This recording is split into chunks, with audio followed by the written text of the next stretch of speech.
What do you do if you are an international superstar and hitmaker that normally uses all your creative energy towards tens of thousands of people in huge stadiums across the world? And all of a sudden, you are banned to go anywhere because of a pandemic. Well, of course, you use all your trapped creativity to compose a smooth, well-balanced gin, of course. Let's check out Ocus Gin.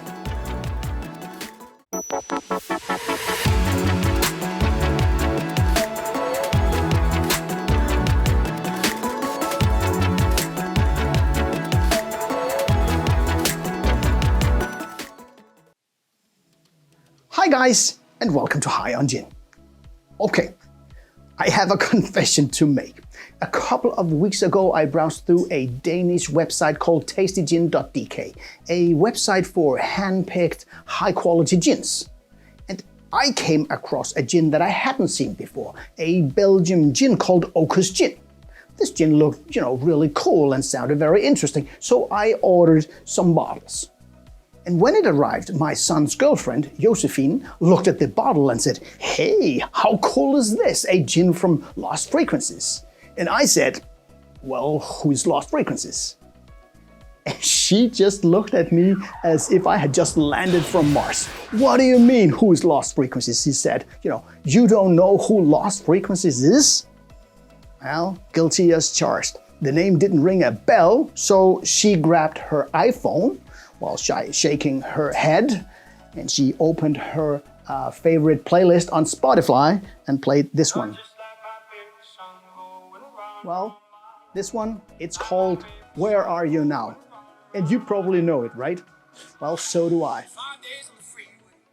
This is only one of the biggest hits in Europe in 2021. The guy behind the gin turned out to be the world-renowned DJ with more than 2 million followers on Facebook and Instagram, and with more than 1.5 billion streams on Spotify alone. 1.5 billion. Wow. Okay. Oops. I might as well admit that I'm an old guy with a terrible sense of remembering the names of hit makers and DJs. But hey, I do know a thing or two about gin, right? And I was able to serve a very well-made gin and tonic to Josephine and the rest of the family, so at least I hope I gained just a little bit of the lost respect back. And with this new information that the gin was made in cooperation with a world-renowned DJ, really got me interested, and questions started to pop up. I mean, why, how, when, where, more questions that I could find the answers to online.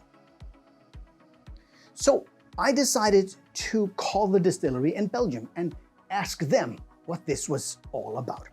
And I got hold of Olivier from Brewery Distillery Wilderen. Olivier is the commercial director at the distillery that has made the gin with Lost Frequencies. A super cool guy who came up with some pretty interesting answers.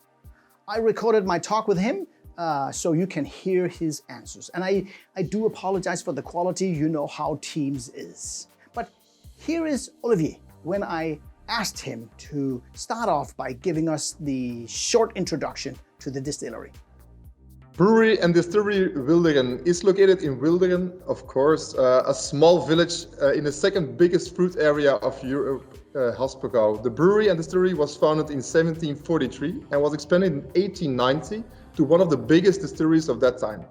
Back in those years, they were specialized in making Genever and alcohol for industry, but the distillery was closed in 1932, which means there was no one single activity, production, during World War. This was the exact reason that the distillery wasn't destroyed and all the installations, the copper, are still intact. Actually, the reason that all the other distilleries were destroyed was because the Germans need this copper to make actually the weapons and the machines for during this war. But in 2007, when Mike and Renik, the current owners of Brewery and Distillery Wilderen, bought the entire site, they renovated it and they constructed a brand new brewery and distillery next to the old monuments.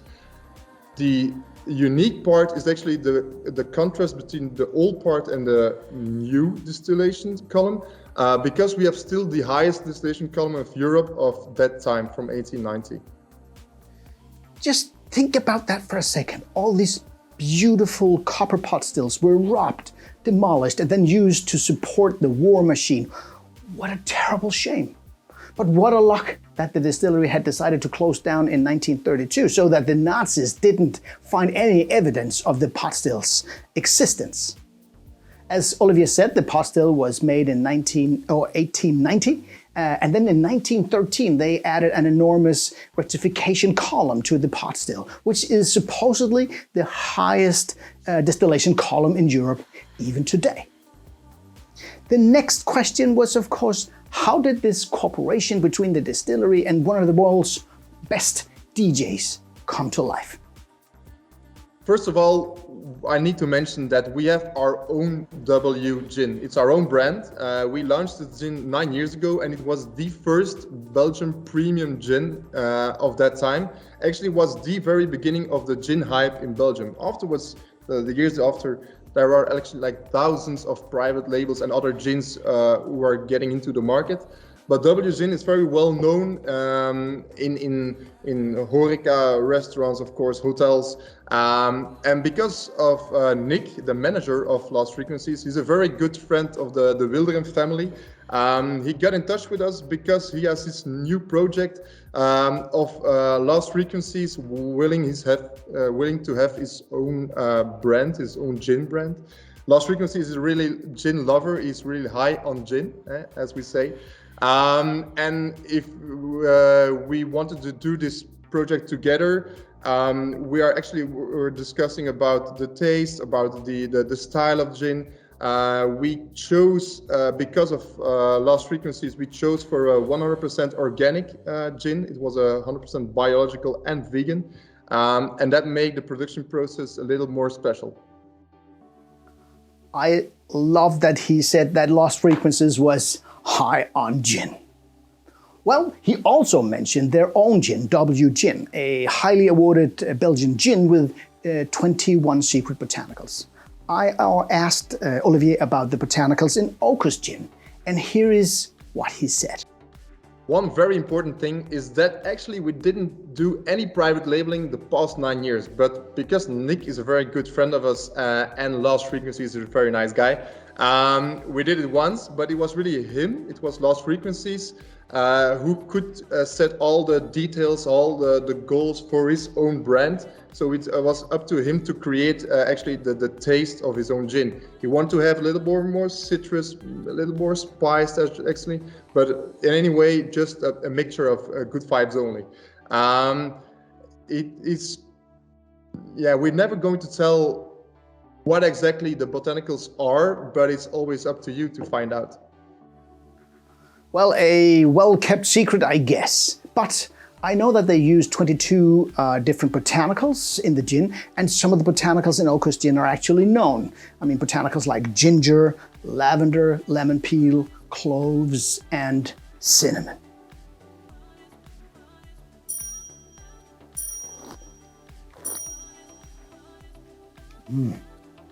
The citrus element and the flowery elements and the slightly spicy touch is quite obvious when you taste the gin. It's a very harmonious and well-balanced gin. It has this very smooth feel to it and a very, quite long and spicy and herbal aftertaste. Love this one. And then there is the name, Ocus Gin. I tried to look it up, but I only found that Ocus could stand for either off-campus university students, Ohio Union Credit System, or be the word for home in an ancient language of Hinduism. But I had a feel there was something else behind the name. So let's hear what he said. If we look at the bottle and the packaging, there are a lot of things to talk about. Every single secret thing inside is actually, there is a story behind, but let's start with the name, Ocus Gin. Ocus Gin actually was chosen by Lost Frequencies himself. And if we want to go back to the name, we need to go back to Lost Frequencies' real name. The real name is Felix Dalat, but his middle name was Saffron, Felix Saffron Dalat. Saffron actually is like the stamp of a crocus flower. That's why crocus ocus is really not too far, and that's why he chose that name. And that's actually also the reason why you could see all the flowers of crocus on the packaging. And of course, if you see the bowl where the crocus flowers are growing out, it's actually like the sign of a heart, and the heart is maybe like getting to the heartbeat of his music. So that's why we chose Ocus Gin. He is so right about the bottle. There's so many super cool details in this bottle. There's this cool paper that the bottle is wrapped in. There is the heart that he mentioned. There is the lyrics on the bottle. There's so many cool details. I noticed on the package here that there was something mysterious about the way the description was made. The use of Greek letters here and there in the text. And if you get your own bottle, check it out yourself. Now that you know the story behind the name, this hidden message that these Greek letters creates makes sense all of a sudden. And then there is this cool bracelet here. Let's hear what Olivier had to say about that. One specific thing about the bottle is, of course, the festival bracelet. You will see that there are 11 different bracelets around the neck of the bottle. And why the festival bracelets? Because of the creating process of the packaging was actually during the first lockdown. People and the fans of Lost Frequencies were missing his shows, were missing the festivals and the good vibes. And that's actually why we put like the festival bracelets around the bottle, because when you are able to collect the 11 different bracelets, maybe you get the chance to win a meet and greet and a backstage meet and greet with Lost Frequencies on his next show. So it's up to you to collect them. Now, there is something for a true Lost Frequency fan, a potential way to meet the guy himself. Pretty cool. I even heard that a guy in Mexico had collected all 11 bracelets and that Felix noticed him in the crowd and picked him out for a meet and greet backstage after the concert. I guess that guy had the time of his life. Now, I'm only 9 bracelets short of a potential meet and greet as Lost Frequencies is performing in a festival here in Denmark later this month. So I better get them all if I can. So, how to serve it? Well, this is how Lost Frequency prefers it. If we're going to talk about mixing Ocus Gin together with tonic or any other cocktail, I'm not going to tell about my favorite, but I'm going to tell you about Felix's favorite. Felix or Lost Frequency's favorite mixture of Ocus Gin is the premium elderflower tonic. He will finish this with a branch of thyme and a zest of lemon, and actually just enjoying an easy but good fresh gin and tonic. If you want to have like the other recipes or possibilities to make Ocus Gin in together with a cocktail, you can always follow his Ocus Gin page on Instagram. So guys, there you have it, a very smooth and well-balanced gin that can be used in so many different ways and can be enjoyed by, well, both hardcore gin lovers and by people that are new to gin.